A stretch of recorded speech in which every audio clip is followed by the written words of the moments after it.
আজ আমরা আলোচনা করব মানুষের হৃৎপিণ্ড নিয়ে।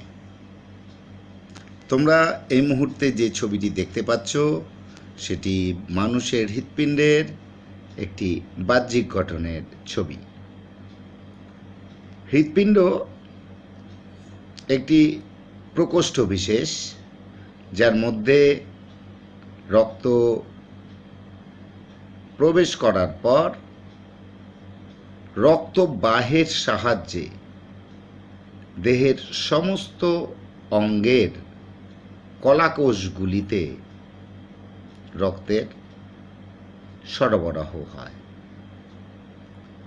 এখন রক্ত সরাসরি কোষের সঙ্গে সংযুক্ত হয়ে কোষের ভেতরে প্রবেশ করে না, বরং রক্ত কী করে, কোষের বিভিন্ন প্রয়োজনীয় উপাদানগুলিকে সঠিকভাবে কোষে পৌঁছে দিতে সাহায্য করে। একই রকমভাবে কোষের মধ্যে অনুষ্ঠিত নানান প্রকার বিপাক ক্রিয়ার ফলে সৃষ্ট কোষের পক্ষে অপ্রয়োজনীয়, বলা ভালো ক্ষতিকারক এমন অনেক বস্তু, সেগুলোকে রক্ত গ্রহণ করে আমাদের শরীরের নির্দিষ্ট অঙ্গগুলিতে পৌঁছে দেয়। তো ফলে রক্ত সংবহন আমাদের দেহের অত্যন্ত প্রয়োজনীয় এবং গুরুত্বপূর্ণ ঘটনা, বিশেষত বেঁচে থাকার জন্য। আর এই কাজটি করে চলে হৃৎপিণ্ড নামক অঙ্গটি। কাজেই হৃৎপিণ্ডের গঠন এবং তার কাজ আজকের আলোচনায় আমরা নিয়ে আসছি। এবারে আমরা মানুষের হৃৎপিণ্ড সম্পর্কে আরও একটি গুরুত্বপূর্ণ তথ্য জেনে নেব। আমাদের শরীরের বিভিন্ন অঙ্গগুলির নিরবচ্ছিন্ন সুষ্ঠু কার্যকলাপের ফলে কিন্তু আমরা বেঁচে থাকতে পারি। অঙ্গগুলো যদি ঠিকঠাকভাবে কাজ না করে বা সাময়িকভাবে যদি বিকল হয়ে পড়ে বা বিশ্রামে চলে যায়, তাহলেও কিন্তু আমরা বেঁচে থাকতে পারি, কিন্তু একটি অঙ্গ ছাড়া। আমরা দেখে নিই একে একে সে অঙ্গগুলির দিকে। মনে করো আমাদের শরীরের যকৃৎ বা লিভার খারাপ হয়েছে, ট্রিটমেন্টের সুযোগ পাবে সে ব্যক্তি কিন্তু একেবারে স্টপ হয়ে যাবে না, মারা যাবে না। পাকস্থলী খারাপ হয়ে গেছে, গ্যাস্ট্রোইন্টেস্টিনাল ট্র্যাক্ট খারাপ হয়ে গেছে, ট্রিটমেন্টের সুযোগ পাবে, মানুষ কিন্তু তৎক্ষণাৎ মারা যাচ্ছেন না। আমাদের শরীরের প্যাঙ্ক্রিয়াস খারাপ হয়ে গেছে, ফুসফুস খারাপ হয়ে গেছে, চিকিৎসা করে সেগুলোকে রিকভারি করা সম্ভব।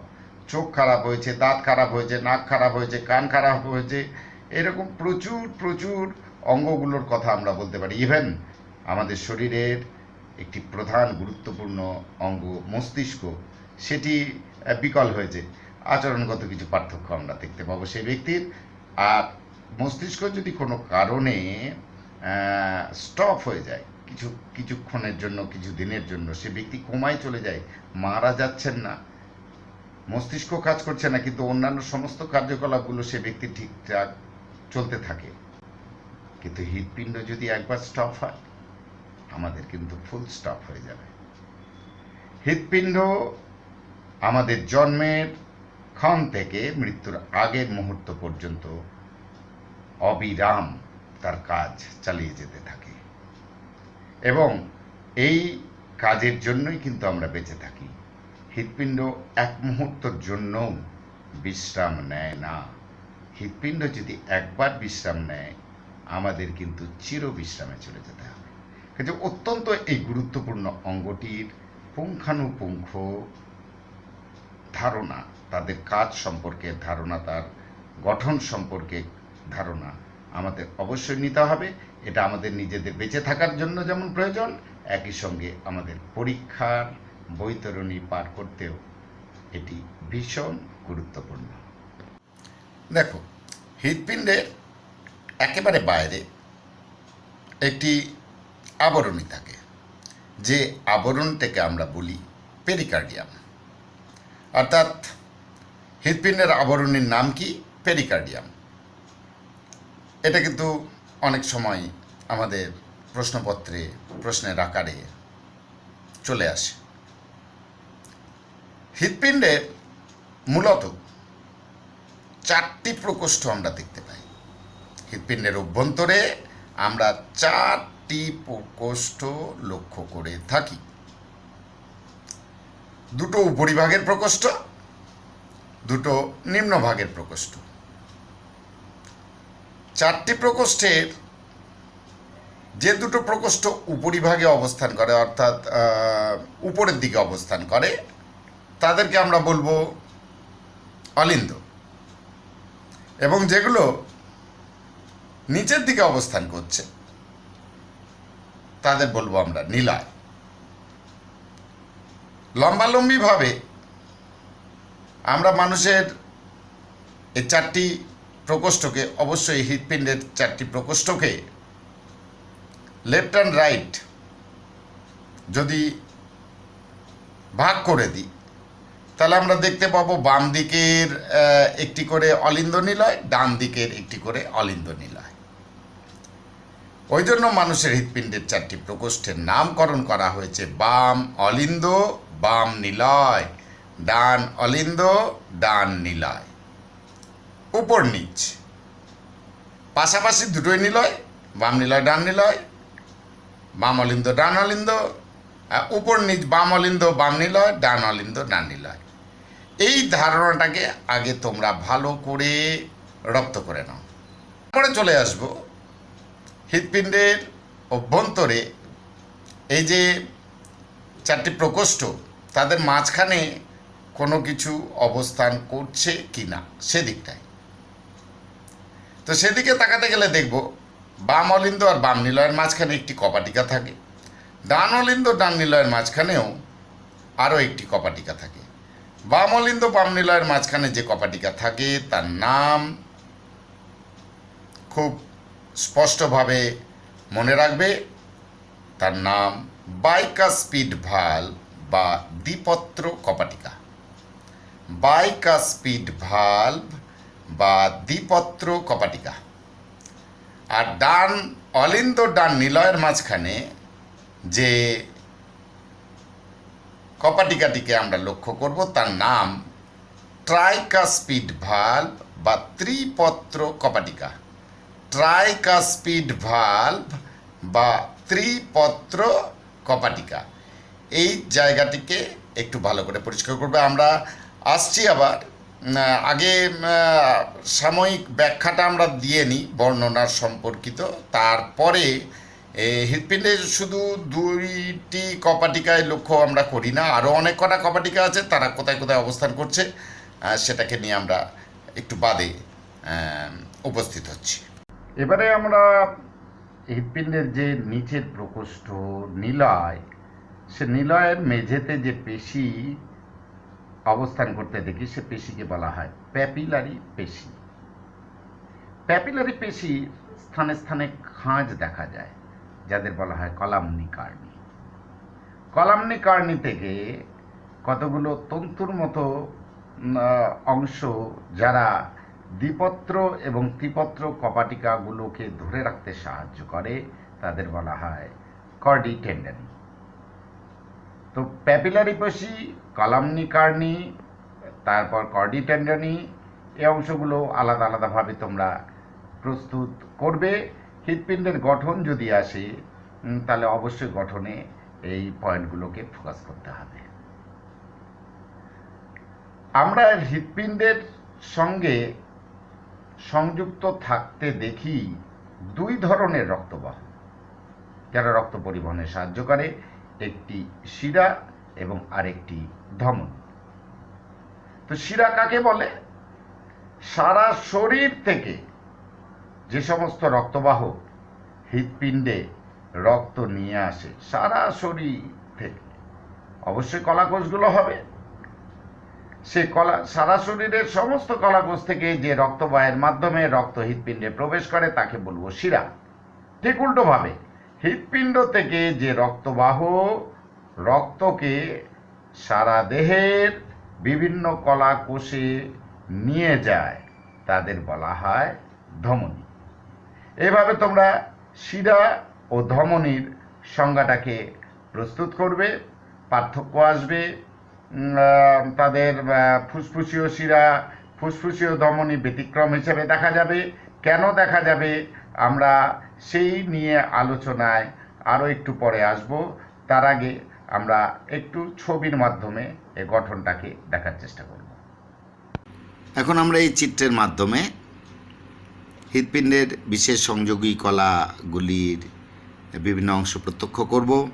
দেখো এখানে ঊর্ধ্ব মহাশিরা রয়েছে, নিচে রয়েছে এসএ নোড, সাইনোয়াট্রিয়াল নোড, যা আমাদের হৃৎপিণ্ডের যে স্বাভাবিক স্পন্দন সেটিকে তৈরিতে সাহায্য করে। তারপরে ডান অলিন্দ এভি নোড, অ্যাট্রিওভেন্ট্রিকুলার নোড। এই এসএ নোড আর এভি নোডের একটা মজার ব্যাপার রয়েছে। এসএ নোডই আমাদের এই স্পন্দনটা তৈরি করে। কোনো কারণে যদি এসএ নোড বিকল হয়ে পড়ে তাহলে সাময়িকভাবে সেই কাজটি চালিয়ে দেয় এভি নোড। এটা অত্যন্ত সাময়িকভাবেই, কারণ তখন এসএ নোড খারাপ হলে আমরা আমাদের একটু অসুস্থতা বোধ করি এবং চিকিৎসকের পরামর্শ নিয়ে তখন সেখানে এসএ নোডের পরিবর্তে পেসমেকার বসিয়ে নেওয়া হয়, কৃত্রিম ছন্দ উৎপাদনকারী বা স্পন্দন উৎপাদনকারী যন্ত্রবিশেষ। অ্যাওর্টা, বাম পালমোনারি শিরা, বাম অলিন্দ, হিজের বান্ডিল, পার্কিনজি তন্তু, এই বিশেষ সংযোগী কলাগুলো আমরা প্রত্যক্ষ করলাম। আমরা বাম অলিন্দ বাম নিলয়ের মাঝখানে দ্বিপত্র কপাটিকা এবং ডান অলিন্দ ডান নিলয়ের মাঝখানে ত্রিপত্র কপাটিকা লক্ষ্য করেছিলাম। এছাড়াও আমরা লক্ষ্য করব পালমোনারি কপাটিকা, যেটি ডান নিলয়। এখানে ছবিতে দেখানো নেই কোনো কপাটিকা, এগুলো তোমরা মনে রাখার চেষ্টা করো। পালমোনারি কপাটিকা ডান নিলয় ও ফুসফুসীয় ধমনীর সংযোগস্থলে অবস্থান করে। অ্যাওর্টিক কপাটিকা বাম নিলয় ও মহাধমনীর সংযোগস্থলে অবস্থান করে। তারপর থিবেশিয়ান কপাটিকা বলে আরেকটি কপাটিকা লক্ষ্য করা যায়, যেটি করোনারি সাইনাস ও ডান অলিন্দের সংযোগস্থলে অবস্থান করে থাকে। ইউস্টেশিয়ান কপাটিকা, যেটি নিম্ন মহাশিরা ও ডান অলিন্দের সংযোগস্থলে অবস্থান করে। তোমরা এই কপাটিকাগুলোর অবস্থান সম্পর্কে একটু ভালো করে খেয়াল রাখার চেষ্টা করবে।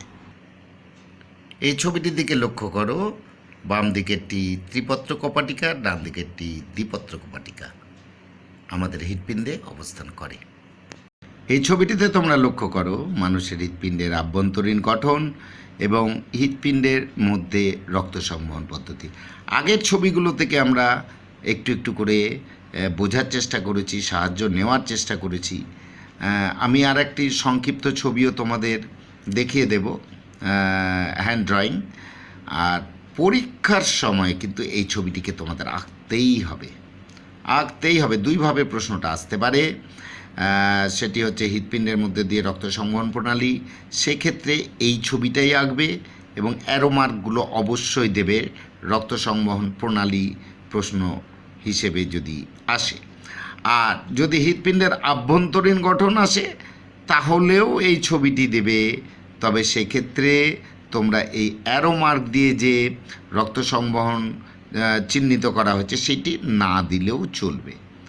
একই ছবি অ্যারো মার্ক দিয়ে হৃৎপিণ্ডের মধ্য দিয়ে রক্ত সংবহনের ক্ষেত্রে ব্যবহার করবে, আর এই ছবিটিকে ব্যবহার করবে অ্যারো মার্ক না দিলেই হৃৎপিণ্ডের আভ্যন্তরীণ গঠন হিসেবে প্রশ্ন এলে। এখানে দেখো ফুসফুসীয় ধমনী, মহাধমনী, ঊর্ধ্ব মহাশিরা, ডান অলিন্দ, ত্রিপত্র কপাটিকা, নিম্ন মহাশিরা, ডান নিলয়, এগুলো বাম দিক ধরে পয়েন্টিং করা রয়েছে। ডান দিক ধরে দেখো ফুসফুসীয় ধমনী, ফুসফুসীয় শিরা, বাম অলিন্দ, দ্বিপত্র কপাটিকা, বাম নিলয় এবং আন্তঃনিলয় পর্দা। অনেক সময় রঙিন ছবি থেকে আমরা যখন পেন্সিল দিয়ে ড্রয়িং করব আঁকতে অসুবিধা হয়, তাই আমরা একবার ব্ল্যাক অ্যান্ড হোয়াইট পিকচারটার দিকে নজর দেব। এই ছবিটির দিকে নজর দাও, তাহলে দেখতে পাবে আমরা যখন পেন্সিল দিয়ে ড্রয়িংটা করব তখন ঠিক কীরকম আসবে। আর এই ছবিটিকে ঘিরেই তোমরা সেই প্র্যাকটিসটা করবে। ভালো করে পর্যবেক্ষণ করো।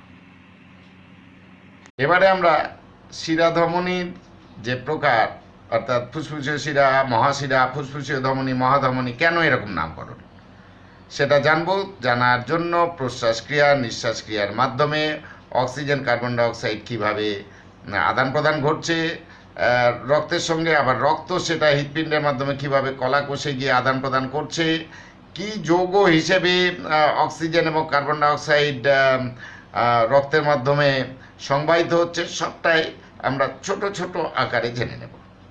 প্রথম কথা হচ্ছে, দেখো শিরা আর ধমনীর সংজ্ঞায় তোমরা দেখলে যে সারা শরীরের বিভিন্ন কলাকোষ থেকে রক্ত নিয়ে আসে যে রক্তবাহ তাকে বলবো শিরা। আবার হৃৎপিণ্ড থেকে রক্তকে দেহের বিভিন্ন কলাকোষে যে রক্তবাহ পৌঁছে দেবে তাকে বলবো ধমনী। এটা খুব স্বাভাবিক কথা। এরপর 2 নম্বর ক্ষেত্র যেটা, সেটাকে তোমরা ভালো করে খেয়াল রাখো যে কলাকোষে বিভিন্ন খাদ্যবস্তু, আবার কোষে উৎপন্ন বিভিন্ন অপ্রয়োজনীয় বস্তু, এগুলো যেমন রক্ত সংবহন করে, রক্তের মাধ্যমে এই উপাদানগুলো যেমন সংবাহিত হয়, রক্তের অন্যতম গুরুত্বপূর্ণ আরও একটি কাজ, সেটা হচ্ছে শ্বাসবায়ু পরিবহন। অর্থাৎ কলাকোষে অক্সিজেন পৌঁছে দেওয়া এবং কলাকোষে উৎপন্ন যে কার্বন ডাইঅক্সাইড সেটাকে গ্রহণ করে নির্দিষ্ট অঙ্গ অর্থাৎ ফুসফুসে, হৃৎপিণ্ড হয়ে ফুসফুসে সেটাকে পৌঁছে দেওয়া। এই গুরুত্বপূর্ণ কাজগুলো কিন্তু হয়ে থাকে রক্ত সংবহন প্রক্রিয়ার মাধ্যমে। এবার দেখো মজার ব্যাপার যেটা, আমরা যখন শ্বাস প্রশ্বাস ক্রিয়া সম্পাদন করি, প্রশ্বাসের মাধ্যমে আমরা অক্সিজেনটাকে গ্রহণ করি, অক্সিজেন সমৃদ্ধ বায়ুটাকে গ্রহণ করি। ফলে আমাদের ফুসফুসের মধ্যে যে ছোট ছোট বায়ু প্রকোষ্ঠ থাকে, নাম অ্যালভিওলাই, সে অ্যালভিওলাইগুলো কিন্তু তখন অক্সিজেন পূর্ণ হয়ে যায়। প্রশ্বাস বায়ুর মাধ্যমে সেই অ্যালভিওলাইয়ের মধ্যে অক্সিজেনের পরিমাণটা বেড়ে যায়।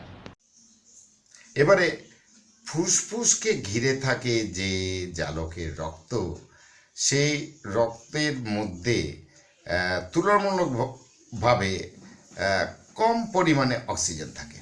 ফলে অ্যালভিওলাই থেকে অক্সিজেন গ্যাসীয় ব্যাপন প্রক্রিয়ায় ওই জালকের রক্তের মধ্যে, ফুসফুসকে ঘিরে থাকা জালকের রক্তের মধ্যে প্রবেশ করে যায়। পক্ষান্তরে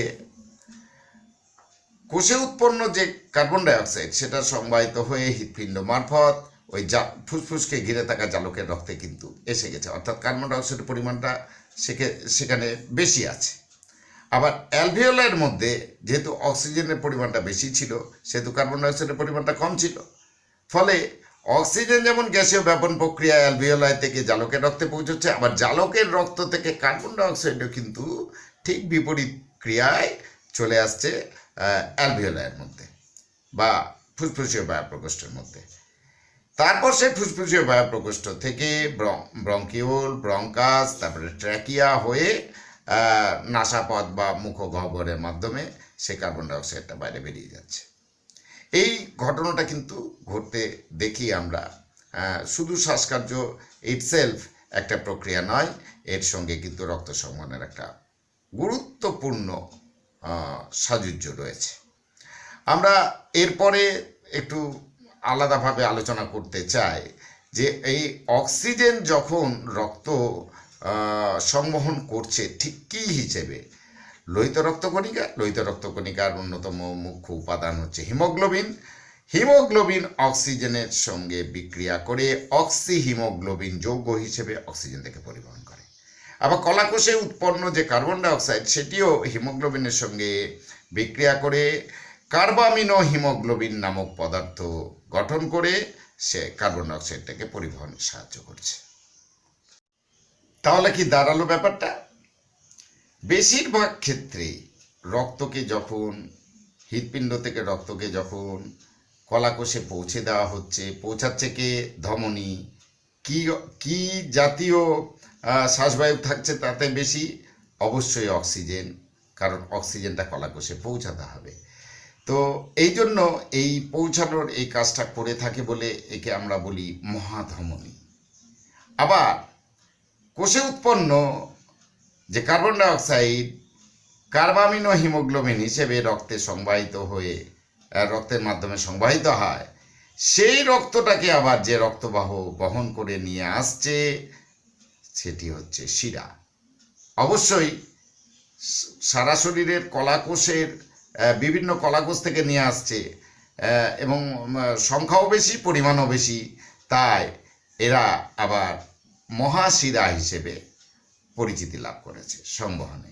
তো মহাধমনী অক্সিজেন সমৃদ্ধ রক্ত পরিবহন করে, মহাশিরা বহন করে কার্বন ডাইঅক্সাইড সমৃদ্ধ রক্ত। কিন্তু দেখো, সংজ্ঞা অনুযায়ী যারা দেহের বিভিন্ন কলাকোষ থেকে রক্ত নিয়ে আসবে তারাই শিরা। তাহলে শিরা কি শুধু কার্বন ডাইঅক্সাইড সমৃদ্ধ রক্ত নিয়ে আসে? না, কারণ কারণ ফুসফুসে যে নতুন রক্ত তৈরি হলো, অক্সিজেন সমৃদ্ধ রক্ত, যেটা অ্যালভিওলাই থেকে ফুসফুসকে ঘিরে থাকা রক্ত জালকের রক্তের মধ্যে প্রবেশ করলো, সে ফুসফুসে যে অক্সিজেন সমৃদ্ধ রক্ত তৈরি হলো, সেটাকেও কিন্তু নিয়ে আসতে হবে শিরাকেই, কারণ কলাকোষের বিভিন্ন জায়গা থেকে রক্ত নিয়ে আসে শিরা। পিণ্ডে ওই আসছে মহাশিরার মাধ্যমে বিভিন্ন কলাকোষ থেকে যে কার্বন ডাইঅক্সাইড সমৃদ্ধ রক্ত, সে রক্তটাকেও কিন্তু ফুসফুসে নিয়ে যেতে হবে। নিয়ে যাওয়ার দায়িত্ব কার? দায়িত্ব হচ্ছে ধমনীর। তাই ফুসফুসীয় ধমনীকে বহন করতে হয় কার্বন ডাইঅক্সাইড সমৃদ্ধ বা দূষিত রক্ত, এবং ফুসফুসীয় শিরা তাকে বহন করতে হয় অক্সিজেন সমৃদ্ধ রক্ত বা বিশুদ্ধ রক্ত, যাকে আমরা বলে থাকি। এই ব্যাপারটিকে একটু ভালো করে তোমরা খেয়াল রাখার চেষ্টা করবে, কারণ এই জায়গাটা নিয়েই সমস্যাটা বেশি হয় আমাদের প্রস্তুতির ক্ষেত্রে, পার্থক্য লেখার ক্ষেত্রে। তাহলে আমরা দেখলাম যে মহাশিরা সাধারণত কার্বন ডাইঅক্সাইড সমৃদ্ধ রক্ত পরিবহনে সাহায্য করে। যেহেতু আবার রক্তকে হৃৎপিণ্ডের মধ্যে শিরাকেই নিয়ে আসতে হয়, তাই ফুসফুসের যে বিশুদ্ধ রক্ত তৈরি হলো বা অক্সিজেন সমৃদ্ধ রক্ত তৈরি হলো, সেটাকেও বহন করে নিয়ে আসতে হচ্ছে ফুসফুসীয় শিরাকে। তাহলে ফুসফুসীয় শিরা অক্সিজেন সমৃদ্ধ রক্ত পরিবহন করে, মহাশিরা কার্বন ডাইঅক্সাইড সমৃদ্ধ রক্ত পরিবহন করে। আবার উল্টো দিকে বিভিন্ন কলাকোষে রক্ত অক্সিজেন সমৃদ্ধ রক্তটাকে পৌঁছে নিয়ে যাচ্ছে মহাশিরা। আবার পৌঁছে নিয়ে যাওয়ার দায়িত্ব যেহেতু মহাশিরা নয়, মহাধমনী কার্বন ডাইঅক্সাইড সমৃদ্ধ বা দূষিত রক্তকে পরিবহন করে নিয়ে যায় প্রত্যেকটা কলাকোষে মহাধমনী। আবার ধমনীর যেহেতু দায়িত্ব রয়েছে যে তাকেই পরিবহন করে নিয়ে যেতে হবে বিভিন্ন কলাকোষে, তাই ফুসফুসে দূষিত রক্তটাকে বা কার্বন ডাইঅক্সাইড সমৃদ্ধ রক্তটাকে বহন করে নিয়ে যেতে হয় ধমনীকে, এবং সেই ধমনীটার নাম ফুসফুসীয় ধমনী। আমরা কিছুক্ষণ আগেই আলোচনা করেছিলাম এসএ নোড এবং এভি নোড নিয়ে। এসএ নোড পেস বা গতি তৈরি করে, সেটি খারাপ হয়ে গেলে পেসমেকার ব্যবহার করি আমরা, শল্য চিকিৎসার মাধ্যমে সেটাকে বসিয়ে নেওয়া হয়। যাই হোক, এটি একটি প্রসঙ্গ, কিন্তু আমাদের জানতে হবে এখন যে এই যে ছান্দিক স্পন্দন যেটা হৃৎপিণ্ডের মধ্যে দেখা যায়, সেটা ঠিক কী ধরনের। সেটা দুটো প্রকার রয়েছে, একটি সিস্টোল, একটি ডায়াস্টোল। হৃৎপিণ্ড রক্ত সংবহনকালে যদি নিজেকে সংকুচিত না করতে পারলে, তাহলে রক্ত তো বেরোবে না। আবার সংকুচিত হলো, রক্ত বেরিয়ে গেল, পরক্ষণেই যদি হৃৎপিণ্ড প্রসারিত না হয়, তাহলে আবার রক্ত প্রবেশও করতে পারবে না। তোমরা সংক্ষিপ্তভাবে জেনে নাও, হৃৎপিণ্ডের সংকোচনকে বলা হয় সিস্টোল, আর হৃৎপিণ্ডের প্রসারণকে বলা হয় ডায়াস্টোল। এইরকমভাবে আমাদের রক্তচাপটাও কিন্তু একই সঙ্গে খুব নিবিড়ভাবে জড়িয়ে রয়েছে। সিস্টোল যখন হয়, সেই অবস্থায় রক্তবাহে শিরা এবং ধমনী দুটোতেই রক্তবাহে যে রক্তচাপ প্রয়োগ করে তাকে বলা হয় সিস্টোলিক প্রেশার বা সিস্টোলিক চাপ। আর হৃৎপিণ্ড যখন প্রসারিত হয় তখন ডায়াস্টল হয়। এই ডায়াস্টলকালীন অবস্থায় শিরা বা ধমনী অর্থাৎ উভয় প্রকার রক্তবাহর মধ্যে রক্ত যে চাপ প্রয়োগ করছে ডায়াস্টলের সময়, তখন সেই রক্তচাপটাকে বলছি আমরা ডায়াস্টলিক প্রেশার। এর মাপ আছে, সেই মাপগুলো নিয়ে আমরা পরবর্তীকালে আলোচনা করব। তখন তোমরা জানবে। আমরা এই ছবিটিতে লক্ষ্য করছি মানুষের দ্বৈত সংবহন। এখানে একটা দ্বৈত সংবহনের রেখচিত্র তুলে ধরা হয়েছে। প্রথমে আগে আমরা জেনে নেব মানুষের দ্বৈত সংবহন বা দ্বিসংবহনটা কী। সিস্টেমিক সংবহন ও পালমোনারি সংবহনকে একত্রে আমরা বলবো দ্বৈত সংবহন। এবার সিস্টেমিক সংবহনটা কি? এই যে প্রকার সংবহনে অক্সিজেনযুক্ত রক্ত বাম নিলয় থেকে ধমনী পথে সারা দেহে সরবরাহ হয় এবং অক্সিজেনবিহীন রক্ত সারা দেহ থেকে শিরা পথে ডান অলিন্দে ফিরে আসে, সেই প্রকারের সংবহনকে আমরা সিস্টেমিক সংবহন বলব। আবার উল্টো দিকে পালমোনারি সংবহন, সেক্ষেত্রে আমরা সংজ্ঞা হিসেবে উপস্থাপিত করতে পারি এরকমভাবে যে যে প্রকার সংবহনে অক্সিজেনবিহীন রক্ত ডান নিলয় থেকে ফুসফুসীয় ধমনী দিয়ে ফুসফুসে যায় এবং ফুসফুস থেকে অক্সিজেনযুক্ত রক্ত ফুসফুসীয় শিরা দিয়ে হৃৎপিণ্ডের বাম অলিন্দে ফিরে আসে, তাকে বলবো আমরা পালমোনারি সংবহন। আমরা এই ছবির এই রেখচিত্রের মাধ্যমে কিন্তু সংবহন দুটোর সংজ্ঞা নিজেরাই উপস্থাপিত করতে পারব। তো তোমরা হৃৎপিণ্ডের গঠনের ছবি, হৃৎপিণ্ডের মধ্যে দিয়ে রক্ত সংবহনের ছবি, প্রণালী, ছোট ছোট অবজেক্টিভ কোশ্চেনগুলো, এগুলো ভালো করে নিজেদেরকে তৈরি করে নেবেন, নিজেরা ভালো করে প্রস্তুত করবে। কোনো জায়গায় অসুবিধে হলেই আমাদের সঙ্গে যোগাযোগ করবে, বিশেষ করে ফোন করবে এবং ফোনের মাধ্যমে সেই উত্তরগুলো জেনে নেওয়ার চেষ্টা করবে।